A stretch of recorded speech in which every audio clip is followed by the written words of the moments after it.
کہ امریکہ میں ہمیں بہت بڑا چیلنج موجود ہے. ہندوستان نے وہاں ہمیشہ ہمیں تنہا کرنے کی کوشش کی ہے اور اس میں بڑی حد تک وہ کامیاب بھی رہا ہے. وہ ایک خاص وجہ سے وہاں ہمارے خلاف تعصبات کو مضبوط کرتا رہا ہے اور پاکستان کے بارے میں شکوک و شبہات کی تشہیر کرتا ہے.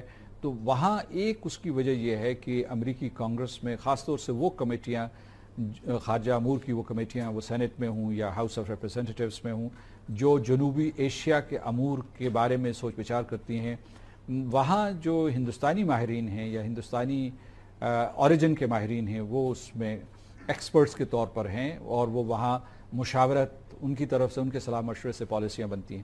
اسٹیٹ ڈپارٹمنٹ میں وہاں امریکہ کے یہ ایک نیا فنامنن ہے کہ وہاں اسٹیٹ ڈپارٹمنٹ میں ہندوستانی اوریجن کے لوگ اور ڈپارٹمنٹ آف جو ان کا ٹریشری ہے یا ڈپارٹمنٹ آف کامرس ہے، یا وہاں بعض ایسی جگہیں ہیں جہاں وہ قانون ساز اسمبلیوں میں شامل ہو چکے ہیں.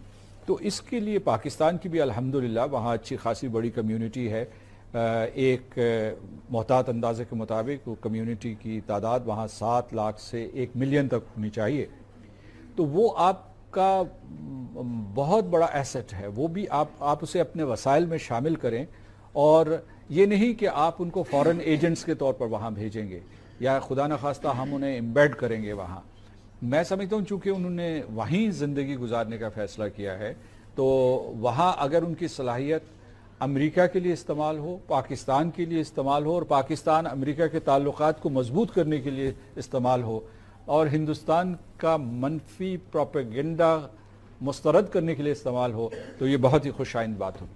میرا آپ سے یہ سوال ہے کہ میڈیا کے علاوہ کیا پاکستان کی فورن پالیسی اتنی کمزور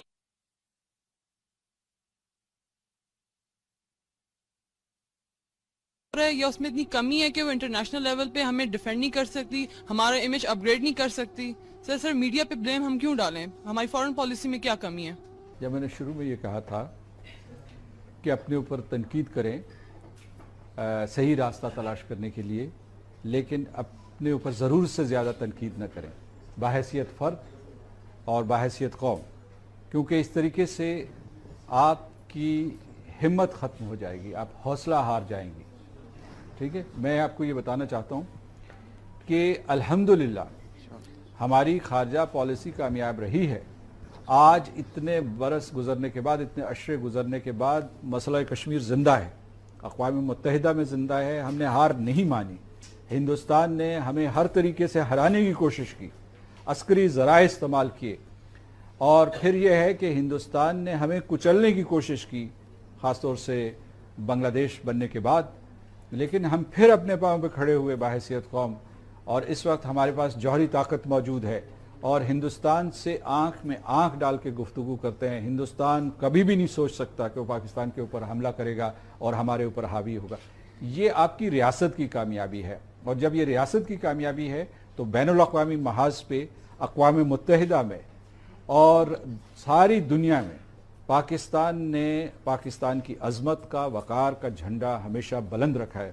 ہم جو میں شروع میں نے کہا تھا کہ ہم ہندوستان کے مقابلے میں چھوٹے ہیں سائز میں، جغرافیہ کے اعتبار سے، جو جیوگرافیکل ٹیریٹری ہے اس کے اعتبار سے، یا ہم آبادی کے اعتبار سے، لیکن کیا ہم نہیں کھڑے ہوئے اس کے ساتھ اور ہم نے اپنے آپ کو ہندوستان کا ہم پلہ نہیں بنا لیا جو جوہری استعداد کے حوالے سے؟ تو میں یہ کہنا چاہتا ہوں کہ ایک اس سلسلے میں آپ کو کسی قسم کی کوئی بدگمانی نہیں ہونی چاہیے. اب رہا یہ ہے کہ اصل میں جو دوسرے موضوعات ہیں، مسئلہ کشمیر میں نے جوہری صلاحیت کا ذکر کیا، اس کے بعد جو ہے دوسرے جو امور ہیں جن میں ہمیں زیادہ کوشش کرنے کی ضرورت ہے وہی، اور اس میں بھی ہمیں کامیابیاں ہوئی ہیں. چین ہمارا مضبوط ترین دوست ہے اور ہر برے بھلے وقت میں وہ ہمارے ساتھ کھڑا رہا ہے. یہ اب ایک نیا دور شروع ہونے والا ہے کہ ہم اقتصادی راہداری کے ذریعے پاکستان کو معاشی اعتبار سے دنیا کی مضبوط ترین ریاستوں میں شامل کریں گے، اور اس میں آپ سب نوجوان جو ہیں، طلباء اور طالبات جو آج کل پڑھ رہے ہیں، کل آپ ذمہ داریاں سنبھالیں گے اور اس کو مضبوط کریں گے. ایک جو نقطہ میں آپ کو بتانا چاہتا ہوں کہ جب کسی ملک کی خارجہ پالیسی کامیاب ہوتی ہے یا ناکام ہوتی ہے تو اس کا ذمہ دار صرف دفتر خارجہ یا حکومت وقت نہیں ہوتی، وہ پوری قوم ہوتی ہے. کہ ہندوستان ہم سے بعض معاملات میں اس وجہ سے جیت رہا ہے کہ پوری قوم متحد ہے اور ان کی باحثیت مجموعی، ان کی صلاحیت بہت زیادہ ہے. وہ ہم میڈیا کے حوالے سے بات کریں، تھنک ٹینک کے حوالے سے کریں، تو جو ان کی سافٹ پاور ہے جس کو ہم کہتے ہیں، ہم نے ہارڈ پاور میں جد و جہد کر کے کسی طریقے سے برابری حاصل کر لی ہے. اگر برابری نہیں کی بعض موضوعات پہ، بعض معاملات میں، تو اس کے باوجود ہم اس مقام پہ پہنچ گئے ہیں جس کی وجہ سے ہندوستان ہمیں میلی آنکھ سے نہیں دیکھ سکتا، اور اگر دیکھے بھی تو یہ اس کے لیے گھاٹے کا سودا ہے. لیکن بعض چیزیں جو ہے ہم نے ابھی کرنی ہیں اور باحثیت قوم کرنی ہے. ایک جو ہے میں نے معاشی ترقی کا ذکر کیا، اس کے علاوہ ہمیں جو ہے چھوٹے موٹے اختلافات بھلا کے ملک کو متحد کرنا ہے اور ایک عظیم ریاست بنانا ہے. اور پھر یہ ہے کہ ہم نے یہ جو اقتصادی راہداری کی وجہ سے پورے علاقے کے لیے ایک نیا معاشی مرکز بننا، معاشی اور تجارتی مرکز بننا ہے. اس سے پاکستان کے عوام کو خوشحالی ملے گی. اور میں آپ کو بتا دوں کہ یہ پاکستان کی یہ تقدیر لکھی جا چکی ہے. آپ لوگ یہ ذمہ داری سنبھالنے کے لیے آگے بڑھیں. اور اس کے علاوہ میں آپ کو یہ بتا رہا ہوں کہ پاکستان کو کسی سے خائف ہونے کی ضرورت نہیں ہے، پاکستان کو کسی ہمسائے سے خائف ہونے کی ضرورت نہیں ہے. آپ تب کامیاب ہوں گے جب آپ کے دل میں یقین ہوگا کہ ہم کامیاب ہوں گے. اگر آپ کے دل میں یہ خدشات جنم لیتے رہے کہ آپ کامیاب نہیں ہوں گے تو یقیناً پھر آپ ناکام ہوں گے. لیکن جو میں پوری قوم کی بات کر رہا تھا، تو ہمیں اس وقت جو ہے معیشت اور تجارت میں نئی منزلیں طے کرنی ہیں، لیکن ساتھ ساتھ میڈیا، تھنک ٹینکس، اس کے علاوہ جو سوشل میڈیا کا ذکر نہیں آیا، نہ آپ میں سے کسی نے سوال پوچھا. میں سمجھتا ہوں کہ سوشل میڈیا ایک ایسا انسٹرومنٹ ہے جو نئی ٹیکنالوجی نے آپ کے ہاتھ میں، ہر انڈیویجول کے ہاتھ میں تھما دیا ہے. وہ لنکڈ ان ہو یا سوشل کیا کہتے ہیں فیس بک ہو یا ٹویٹر ہو.